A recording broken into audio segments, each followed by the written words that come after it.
What's good, fam? Thanks for joining me, your host, Corey Cabri, on the Living Life on Purpose podcast, where we discuss various topics on how to apply God's principles to your everyday life. I hope you enjoy the discussion. All right, I know everybody chomping at the bit to jump into this discussion, but I'm gonna go ahead and read something real quick, and then I'm gonna share something, and then everybody else, y'all just talk. I'm gonna listen today. I'm just playing. All right, Matthew 20. I was reading this the other day, and it really stood out to me, and it coincides with the scriptures that I gave you. But just something just to tickle your ears a little bit. Beginning with this Matthew 20, beginning with verse 20. And then the mother of Zebedee's sons came with her sons, and kneeling down, asked a favor of him. "What is it you want?" he asked. She said, "Grant that one of these two sons of mine may sit at your right and the other at your left in your kingdom." "You don't know what you are asking," Jesus said to them. "Can you drink the cup I am going to drink?" "We can," they answered. Jesus said to them, "You will indeed drink from my cup, but to sit at my right or my left is not for me to grant. These places belong to those for whom they have been prepared by my Father." When the 10 heard about this, they were indignant, the other 10 disciples, with the two brothers. Jesus called them together and said, "You know that the rulers of the Gentiles lord it over them, and their high officials exercise authority over them. Not so with you.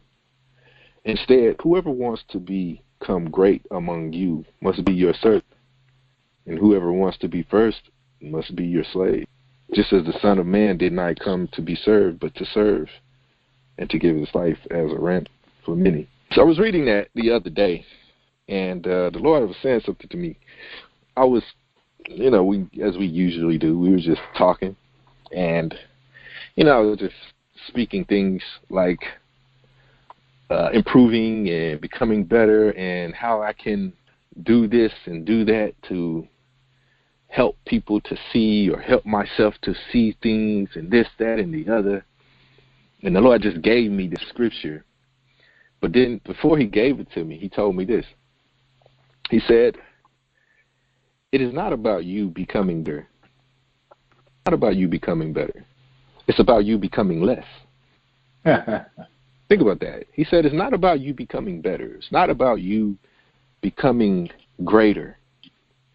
It's about you becoming less." And then he showed me this scripture, because before that I was like, wow, it was mind-boggling. But man, Lord, what are you saying? What are you saying? I kind of understand, but then I don't. But then he showed me in the light that if you're fixated on you getting better, then guess who you're not looking at? Me. You're not looking at God. And then he says, "I didn't come here to be, this great thing, this great entity." And as I was reading that in your hearing, he said, if you want to be great, if you want to be first, then you need to be a servant. And notice what the servant doesn't do. He doesn't become greater in what he's doing. Mm-hmm. He just serves. He doesn't try to be the best servant. No, he just serves. He becomes less of himself. In other words, he fixates himself on others, and he just pales. In other words, he fades. He or she. You fade. I fade. And guess who's magnified? God. The service. People may speak great of you, but what's magnified is the service. And I know this is not befitting for the new year, because everybody, has made their new year goals. I know they don't call them resolutions anymore. It's like a new year goal, right? Because the new year has come in, and now it's like, I didn't do everything I wanted to do last year, so I got to move it into this year. So I'm going to do it this year. And I'm going to get better. I'm going to get better at keeping my goals, right? And then the Lord is saying, no, I don't want you to be better, though. I just want you to be less. I want you to shift your perspective. I want you to shift your focus. Stop paying so much attention to you and look at me. And then let me send you out to do what I want you to do. That's why we miss so many opportunities to hear God, because we're too busy looking at ourselves. All right? I'm too busy looking at me and looking in areas of me and how I can improve me and how I can advance me. How about advancing God? How about advancing Him?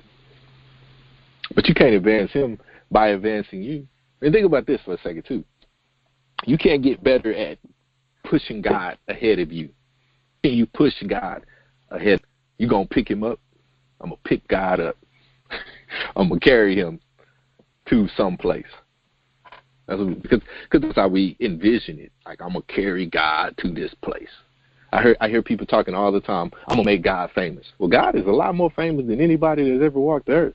Because, oh, by the way, He's been around well before you. Then you found out about Him. And after you're gone, other people are going to find out about Him. Right? So that would tell me that He's already famous. I didn't think that was funny. I thought it was funny. No, but never mind. Anyways, beyond that, it's about you taking a step back from you and letting God direct you into what He's wanting you to do. Right? That's the whole deal about being a servant. That's the whole thing about being a helper.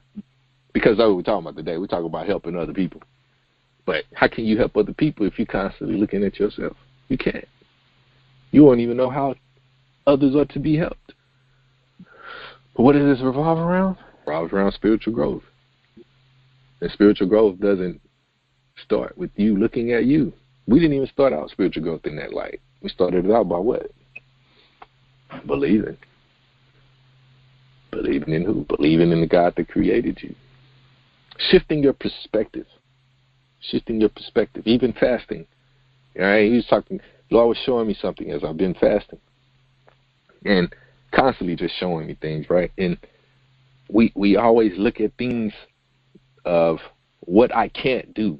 Right? As I fast, I can't do this. I can't do that. Still you. Still you. Right? And we even talked about, which was a few weeks ago, we talked about things that people fast for. Fasting for this and fasting for that.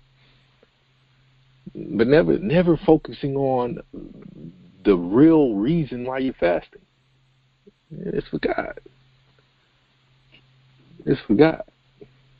God was the one who initiated it. He initiated it through Moses without him telling Moses to do it. Right? He didn't tell Moses to not eat. He told Moses things to do. And Moses focused on what God was telling him to do, and that's what he did. And as a result, he didn't eat or drink or entertain himself or do other things. He sat right there in the company of God, and he did exactly what God wanted him to do.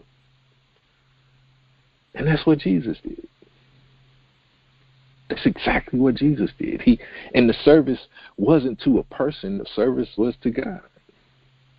The whole time it was to God. And it doesn't change. It doesn't change. It goes right back into that with us. I'm not here serving people. I'm serving God. I'm not a slave to people. I'm a slave to God. I'm a slave to God. And then Jesus said, I gave my life as a ransom. Well, who paid the debt? Right? What was the exchange? Because when there's a ransom, there's an exchange. Who got what? Who lost what? Right?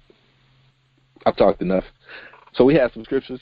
I don't know, if you all have any questions in regards to the scriptures. I just gave y'all a little introduction, So I'm going to listen to you guys talk. I know it's man, I know when y'all get that goat and that sheep scripture, a lot of people, man, I already know.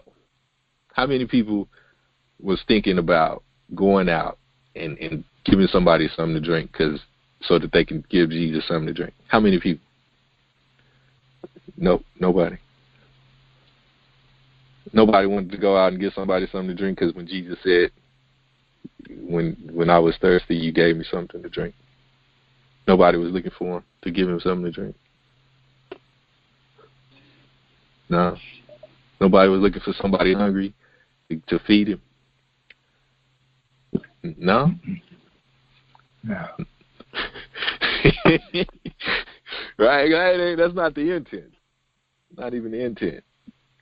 But the amazing part was when you look at Galatians, right, when he talks about being helpers, bearing each other's burdens. And there was another scripture that I didn't give over in Peter, where he said, be hospitable without grumbling. But I'm gonna go to Galatians 6. And it says, brothers and sisters, if someone is caught in a sin, you who live by the Spirit should restore that person gently. But watch yourselves, or you also may be tempted. Carry each other's burdens, and in this way you will fulfill the law of Christ. Carry each other's burdens. Being a helper. We talked about the family last week. And this was interesting in that the one thing really that I was wanting to promote, but who knows what all you got, but the one thing that I was wanting to promote was this. The prize to obtain by choosing to follow God is just that. God being the prize. God is my prize. That's it. Like there's no other prize. There's nothing else to obtain. Everything else is tangible. Even in heaven, right? Get a mansion in heaven. What are you going to do with it? What are you going to do with a mansion in heaven? You don't sleep. There's no TV. So what are you going to do with a mansion? It ain't that. I mean, the streets of gold. What are you going to do? Sell the gold? No, you just look at it and admire it. But are you going to be looking at the streets of gold while you're in the presence of God? Are you really going to be marveling at gold when you got God? Probably not. You're going to be fixated on God. And God is wanting to be your family, and he's wanting you to be his family. And choosing Christ and following Christ is God becomes that prize. That family becomes the prize. And this week, talking about helping one another, what are you really helping them with? Like, what are we helping with? How are we helping people? In what way? And then when you look at the sheep and the goat, real simple, but discussion, really engage in it. But when you're helping, and what you're helping people with is you're helping people to see God. Yeah, helping people to see God. I mean, if you go into that 1 and 2, he said, if someone is caught in a sin, well, what is this sin? Right? It's some transgression to who? To God. And then it says, restore such a one gently. How are you going to restore them? Death has already been paid, right? The debt has already been paid. Jesus has already died for their sin. So how are you going to restore them? Anybody? Somebody has committed an act or a transgression against God. How are you going to restore them gently? By doing what? Can you repeat that question? I said, if you see somebody in a sin, catch someone in a sin, how are you going to restore them? Because that's what he's saying. This is what Paul is saying to the Gentiles. He said, brothers and sisters, if someone is caught in a sin, you who live by the Spirit should restore that person gently. How are you going to restore them? Right? Yeah, probably never really thought about it in that light, right? You catch somebody in that. I think it depends, I guess what it is, but normally, I mean, you could say you can pray for somebody and that they start seeing God, but also talking to them and just sharing the word, but never in a judging manner. Mm-hmm. Like I had a friend that was talking about that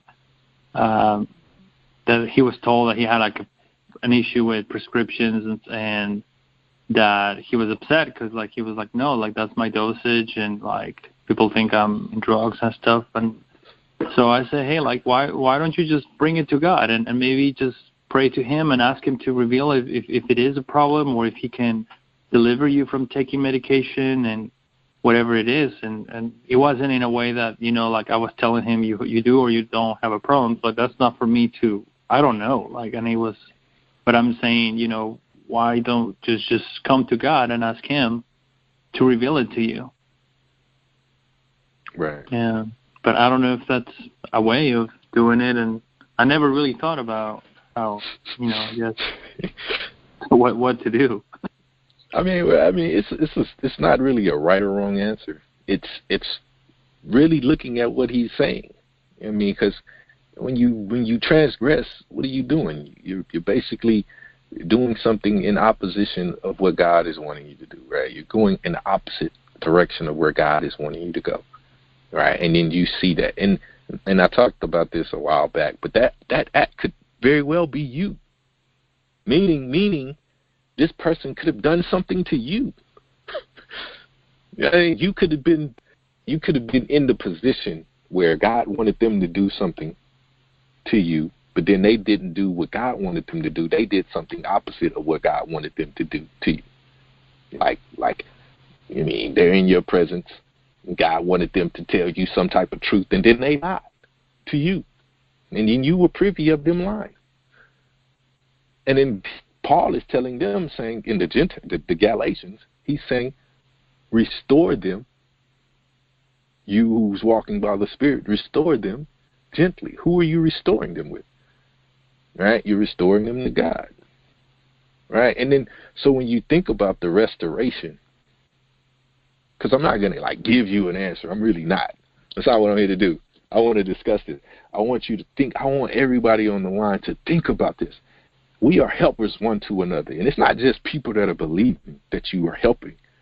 People that are not believing. Because if you read what he's saying, he said somebody that is caught in an act of a sin and restoring them. That's almost as if he's saying they're not in right relationship with God, but you are. And when you say right relationship, basically we can kick the can with that all day, right? But it's like he's saying, okay, you're walking in relationship with God, but then this other person isn't. Right? So then you're privy to this. You're privy to this. That means you're around people that are not walking in relationship with God. I mean, that's just how I'm reading it. I mean, I'm not saying that's what Paul is saying, but from how I'm reading it, it's like I'm around these people and I'm seeing these people and I'm interacting with these people. And then he says, restore them. Restore them. Restore the relationship between the bridge between them and God. Restore to help restore that in a spirit of gentleness. Restore it in a spirit of gentleness. Right? Helping. Because let me give you another example. Like the Lord was saying, a lot of times we feel like, because we see somebody on the street and they need help, right? And so we help them. And then, in other words, we give somebody some money that's on the street, that's homeless. Or we'll feed the homeless because they're hungry. We give them some money because they don't have a job. Well, they do have a job. That is their job. Helping them would be to get them a job. You're just giving them money, or you're just giving them food. It's not really helping them. That's just like you are their employer. You're their employer in a sense. They're doing their job. It's like, that's Corey, God forbid you say such a thing. I mean, no, just follow me. They're not going to leave the street. You can give them money. They're not even going to leave their post. When you give somebody some money that's homeless or whatever they got, or they may not even be homeless. You just may be assuming they're homeless. They may not even be homeless. But they're manning their post. And you're handing them money. And they stay on the street. They don't leave. They stay there. That's not like a job to me. It's not like they working. That's what it sounds like to me. Maybe it's just me and how I'm looking at it. Maybe, but I know one thing. I've seen them. You give them, they still there. They don't leave.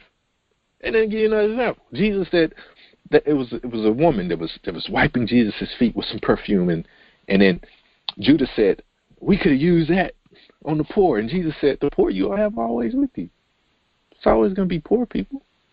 There's always opportunities to give to the poor. It's like you're helping the poor, you're giving to the poor. No, that's the only thing that I'm saying. I'm making a distinction between giving and helping. Helping is helping somebody obtained something or set out, or they're setting out to get to a certain place that they don't know how to get to. They don't know how to get to the place, and you help them get there. Or they don't know where to go, and you help them to see that this is the best place to go. And then they found out, oh, this is the best place to go. Then they go there. Now they're helped. Now they can in turn help somebody else. That to me is help. This is just me talking, right? Just talking. But that's what I'm talking about, though. Talking about helping. Because when you read Galatians, this is exactly what Paul is saying. Restore such a one. Restore such a one. Bear their burdens and restore such a one. It wasn't just, I'm going to give you, or even just pray over you, and then there's no restoration. It's like a hope. But if you have a relationship and you say, well, how did I get it? How did the gap get bridged for me? So then you in turn offer that same thing to someone else. Does that make sense? Does that make sense to anybody? You were restored, and then you in turn offer that for somebody else. Like, well, how in the world do you do it? Well, how was it done for you? What happened? What was the process for you? But for the Galatians, Paul administered some truth to them. About who? About God. He administered some truth about God. And then he's telling them in turn to do the same thing. Make sense? Maybe, maybe not. So if you look at the sheep and the goats,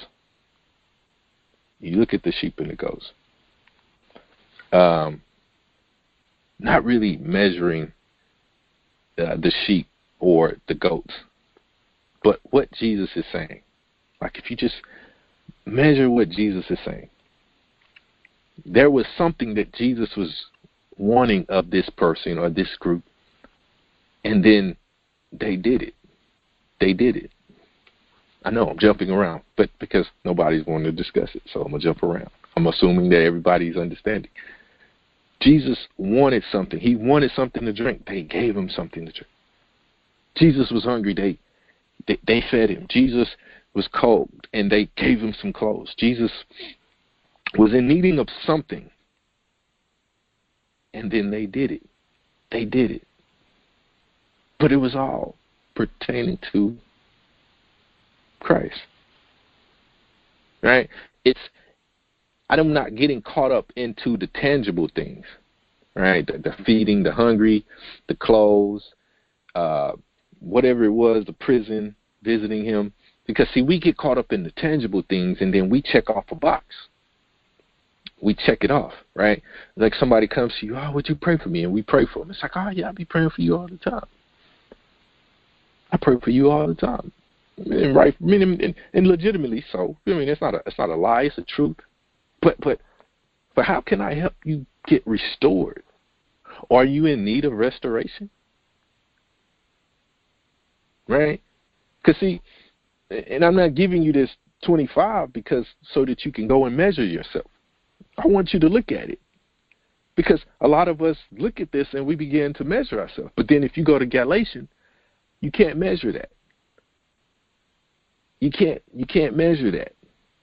And the whole point of this is to get you out of measuring you. Get you out of measuring you. See, when you look at it, the 25, you try to measure this and you try to do it. But see, they weren't aware that they was doing it to Jesus. In other words, they didn't go to no volunteer thing and do this. And then, you know, they didn't do a volunteer thing. Somebody was actually needing help, a means to an end, right? And then you did it. You did it. There wasn't a end goal for you in it. There was a restoration. Maybe not. But if you get in this, if you're following me, it's all over the place. It is. And I'm not going to give you the answer. But you got to get this one part. How are you restoring them? people that are in need. If you're seeing somebody, how are you restoring? Somebody in need, somebody that needs help. Are you, or do you have it, or do you recognize if you do or don't? Because there are times when we're focused on ourselves and we don't know if we can help. You don't even know, I can't help you. Because we're measuring something that's tangible. And it's like, man, this is so confusing. Yeah, that's good. But I want you to get this. You're measuring something that's tangible. You keep thinking you keep thinking you. Like you looking at your bank account. Somebody needed some money, and well, I'm going to give you this money. But did you help them? They got money from you or not. But did you help them? Corey. Yes. You know, everybody is talking about that movie called The Bird Box. And they saying a lot of people are suicide, trying to kill themselves. Yeah. So if somebody come to you and they saying like, I'm thinking about killing myself or whatever, and you could try to talk them down and tell them what thus said the Lord. Is that, restoring them, trying to restore them that way? I'm not saying it right, but yes, no, you're absolutely what you're saying. Yes, that's absolutely it, right? I'm saying, and that's basically what Jesus is saying and what Paul is saying. Somebody needs help. They need help. They need help, not just you giving, because that's a different thing. You can give to people. Giving and helping, it's like it's all wrapped up into the same thing, but when you give, you can give and give and give and people not get help. The help that we're talking about is the restoration of a relationship. You know what I mean? And even if somebody is suicidal, you could talk them down from suicide. But then they still not really get help. You know what I mean? Because, okay, now they don't want to kill themselves, but then they constantly kill themselves in a slower manner versus hanging themselves or jumping out of a window or shooting themselves. They may drink themselves into that state, or they may eat themselves into that state. They may be suffering from a depression, they be suffering from depression, or they may be suffering from abuse or neglect. They may be suffering from something, and there's this bridge or this gap, right, that they need mended between them and somebody that's so stable, right? And the stability is God, right? That's what we're saying, because that's our stability, right? I'll give you that answer. Yes, God is our stability. And if you are if you recognizing that there's somebody that doesn't have that stability in their life, it's like, how am I going to restore them? Especially if they don't want it. Because you can give somebody some information as far as, you're loved. You killing yourself isn't going to make it better. Or you can ask them the question, what are you really suffering from? Like, what is really causing you to want to end yourself today? Like, there's nothing else for you here. In that movie Bird Box, I watched it, and a lot of people criticize a lot of things about the movie. And the one thing that people aren't, that I hadn't heard people talk about from the movie, which I thought the movie was dumb, but the one thing in the movie, it was so profound. I'm glad you brought that movie up. It was so profound. Was you had to blindfold yourself. You had to blindfold yourself so that you wouldn't see the entity that was causing you to want to kill yourself. And it's like, well, why would that be so profound? Because they had to take away their vision, their natural vision, their natural way of seeing in order for them to not be affected, right? It's similar to what I'm saying in a sense about taking your eyes off of you. You know what I mean? You having to become lesser, right?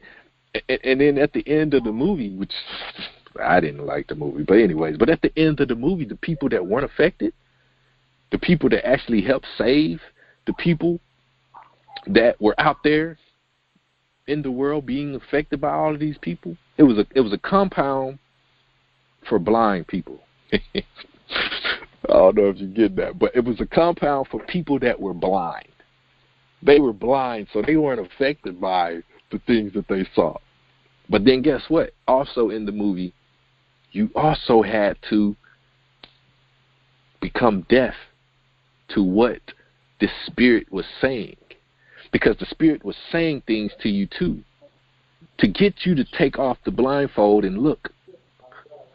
So you had to become deaf and blind, all in the same light, so that you wouldn't be affected. And people are talking about this movie being demonic, but in actuality, it's more spiritual than it is. It's more godly than it is demonic. You had to become deaf. I know the girl was saying. Go ahead. Or she was saying, like, if you wasn't, like, if you're not just truly filled, don't watch it. Because she said that if your mind is not right, it'll make you, not want to do something to you. Right. I mean, I don't know how I would do that, but you did see a lot of people, like, going crazy and committing suicide or doing something crazy. But then the people that survived were the people that became blind and deaf to everything around them. They became blind and deaf. And then think about that. We started out saying it's not about you becoming better, it's about you becoming less. It's about you becoming less. In order for you to be great, you got to become less. This is a convoluted discussion. It has to be, because it's convoluted. In order for you to become great, you got to become less. You got to stop thinking that I got to be better. I got to enhance my way of seeing. I got to enhance my way of hearing. No, you got to diminish your way of seeing and diminish your way of hearing. You got to allow something to become bigger in your seeing than you. It's like I can't see anymore. I gotta take a back step to seeing. It's like, what do you mean by take a back step to seeing? Because we want to see everywhere we're going. We got these end goals that we want to accomplish for the new year, right? Why? So that we can be better, right? Try this on for size. I'm not going to have any goals for the year. I'm going to let God direct. Try that on for size. I'm not going to have any goals. I'm going to let God direct me. Each day, God's going to direct me. Each moment, God's going to direct me. That's your goal. That's my goal. God's going to direct me. Now, what are you getting out of that? God. Think about that. Yes. You get God. What don't you get? An improved you. You don't get that. You don't get you. You don't get you. Does that make sense? I don't get me, but I get God. Now, in the process, guess what may happen? You may lose out on a whole lot of stuff. Because just as that movie, people that didn't see, they lost out on a lot of things. But they also weren't affected by what they saw. Because that's what we do. We get so affected by what we see, and then we got to get better in this so I can look like that, and I got to listen to this so that I can feel like that, and I got to listen and feel and hear and everything that's going around in the world. I got to listen, see, and feel it so that I can be a part of it. I want to be a part of everything everybody else is doing. Why? Why? So that you can say you did it, so that you can say you saw it, so you can say you heard it, you felt it. But when you get God, you miss out on a whole lot of stuff. You miss out on the best tasting foods. You miss out. What tastes good to other people doesn't taste good to you. Why? Because it ain't good for you. What sounds good to everybody else doesn't sound good to you. Why? Because it ain't elevating your God. It ain't boosting him. It's not putting him in the forefront. It ain't putting him in the forefront. What feels good to everybody else doesn't feel good to you. Why? Because it's not inducing God. And you live that way. You don't get the good end of the stick, at least from the world side, but you get God.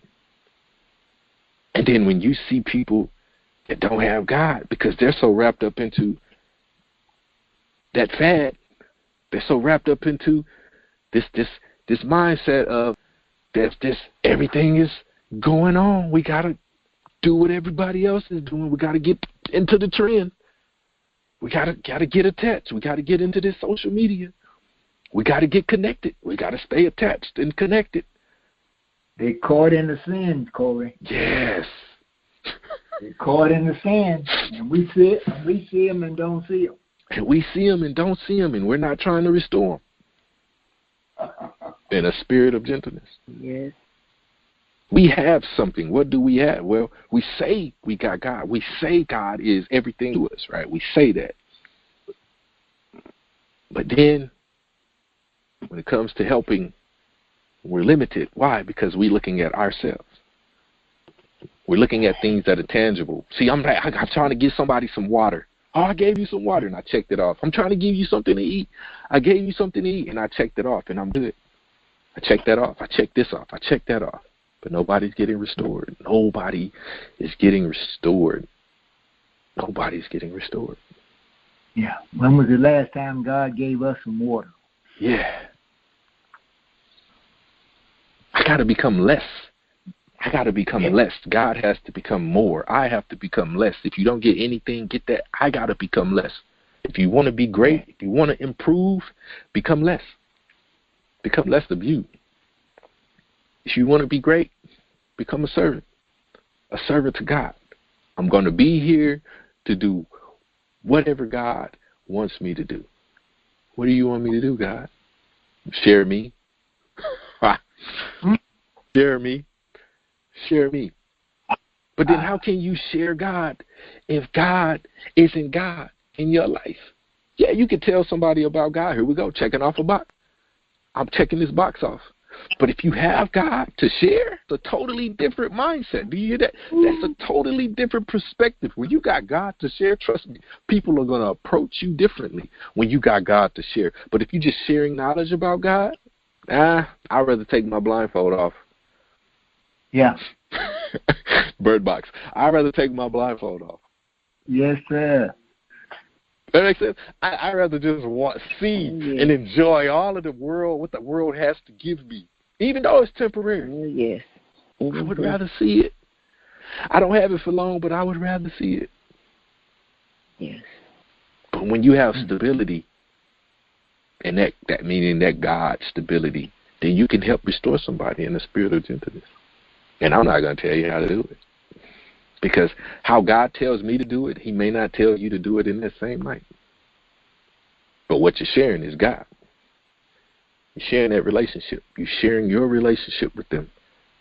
You're sharing that. I have a relationship with God. I'm connected, and I'm going to share it. The people at the end, they had the relationship. They were blind and deaf to everything that was going on. They didn't live the same way. They were isolated, in a sense, were isolated right smack dab in the midst of what was going on. They were isolated right smack dab in the middle of what was going on. They weren't moved because it was a certain time of the year. They weren't moved. It didn't move them. Oh, I got to go do this because it's this time of the year. No, I'm blind and I'm deaf. I don't even know. Oh, it is? Oh, okay. Well, do what you got to do. I'm going to be over here doing this. I'm blind and I'm deaf. I'm keeping my blindfolds on and I'm guarding my ears. Because you got this, well, you got to do this. No, I don't. I don't have to do that. Because a person wants this. No, I don't have to do that. Because they want that. I don't have to do that.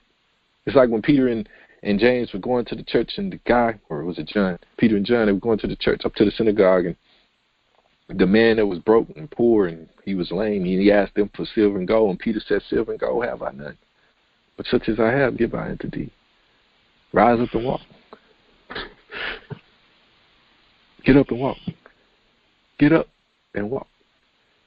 Get up and go get you a job. Told the man to get up and go get you a job. But now he was able to get up and do that. But one thing he wasn't able to do anymore was just sit there and beg. So was he helped? Was he helped? I mean, one person may say no, and then another person would say yes, because he could go and get a job now. But then he had to work, though, guys. He had to work. Before he didn't. I mean, that's all I have. I mean, this is ongoing. This discussion is ongoing because we got to get it. The prize is God, and what we have to give is God, and that's why God has us here, to be His witnesses. Well, family, I hope the discussion has encouraged you. I hope it has enlightened you. I hope it has infused you with love and truth to live a life filled with God on purpose. And if it has, join us again for more godly discussions. Thank you.